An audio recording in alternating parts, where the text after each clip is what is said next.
Alright, TPM, total productive maintenance or total preventive maintenance, either way it goes. Alright, so it's a method to achieve maximum equipment effectiveness through employee involvement. So that means everybody in this group right here is responsible for TPM in some way, some form or fashion.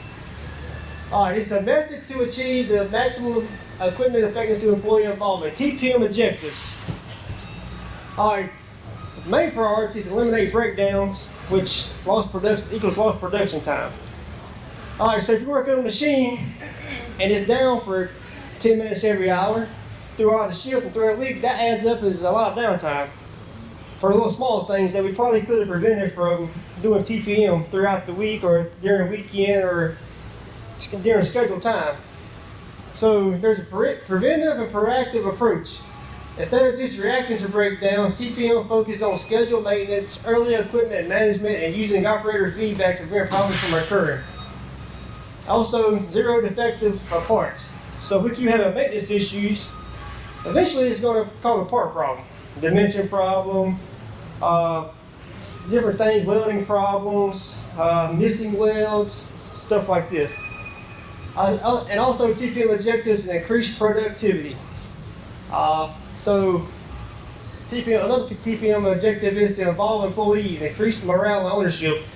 So if, just say Tyrone for example, he's working on the MQs for the assembly.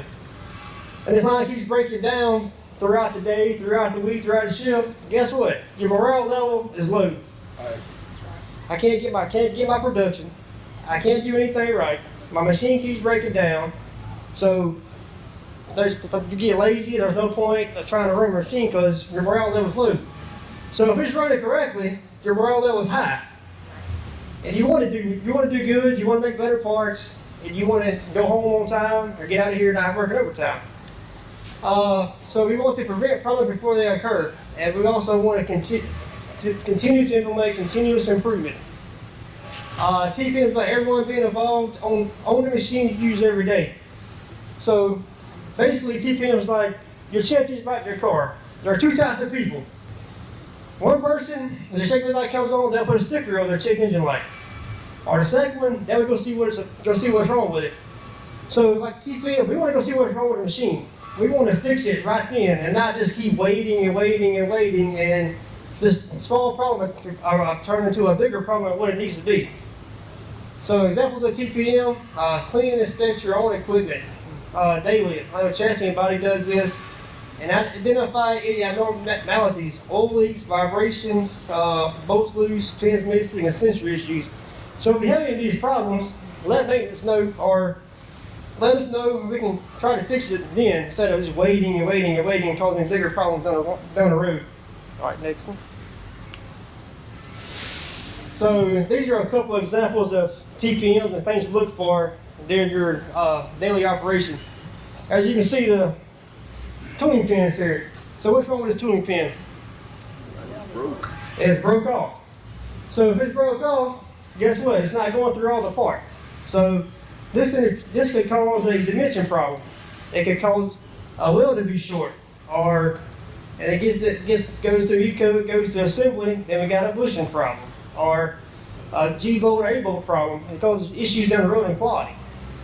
So nozzle cleaner, the spring is bent.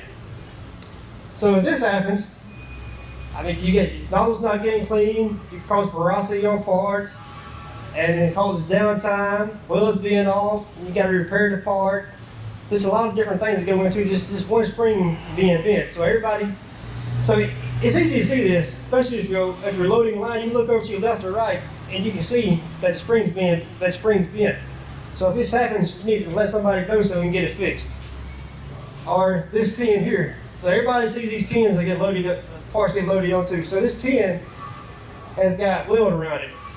So if there's weld around it, and the part's not going to fit all the way down, then again, we can cause other issues, quality issues. All right, next one.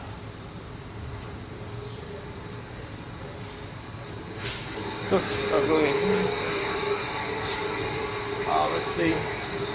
Or for example, this sensor, it's got all kinds of spatter around the sensor head. Well, if there's enough spatter on it, this sensor act like there's a part there. And it will continue to read think it's a part there, and eventually, if the PLC does not catch it, we'll have a missing part, undercover bracket, multiple hanger, or something to this nature. And it's the same thing right here with the spider being all over the sensor. So this spider can penetrate the wires and connect them together thinking there's a part there and the sensors continue to read. So this stuff like this that we can prevent by doing TPM production and maintenance. It ain't just a maintenance thing, it's everybody's involved in doing TPM. All right, next one. Go to the next one.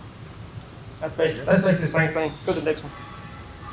So this is like this breakdown of body, chassis, assembly, and decode. Just some examples of TPM that maintenance does. So in body, we check all the holders, shunts, and shanks for leaking or breaks. Tips holders, and blades, we change them for spot weld, tip dressing. Change the list on the stud gun. On the chassis side, chassis does this milling machine cleaning. That's actually TPM.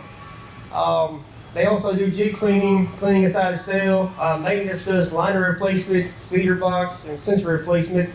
And the big one in E-code, nobody really thinks about E-code is doing TPM. So, tank cleaning.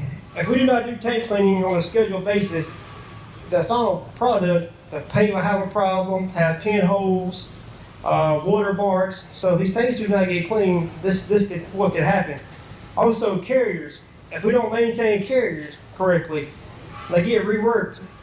If we don't change the bearings, grease them, pivot pins, stuff like this, create a lot of downtime, and that ripples effect through the whole plant. Also, hangers. If we don't shop glass hangers like we should, they cause paint issues. And also, paint filters, RO water filters, we don't clean those correctly. It goes back to a paint problem. And then another thing, utility-wise, air compressors. We all know if air compressor goes down, what happens? It creates a big problem throughout the plant. First one just gets assembly and stamping. So we PM air compressors, oil and filter change, and also the utility side, electrical system, bus bars and bus plugs. They get checked by TK. They eye mark them and retighten the bolts for torque spec, and also the main switch gears. They clean those and inspect those. That's just some small stuff from the utility side that we do to keep the plant running. Anybody got any questions?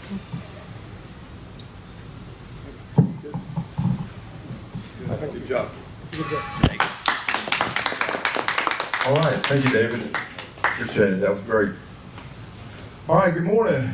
So let's see, we're Friday, November the 21st. All right, so did you make a difference this week? Did you make a difference? All right. Will you make a difference next week? Think about that. Prepare. Be proactive. So that's our class today.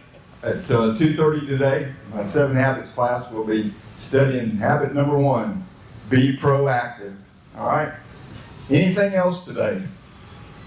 Russ, you got anything? No, sir. All right. Everybody have a great weekend. Be safe. Take care of each other, and let's have a great day. As always, have your best day ever. Thank you. Good job, Dave.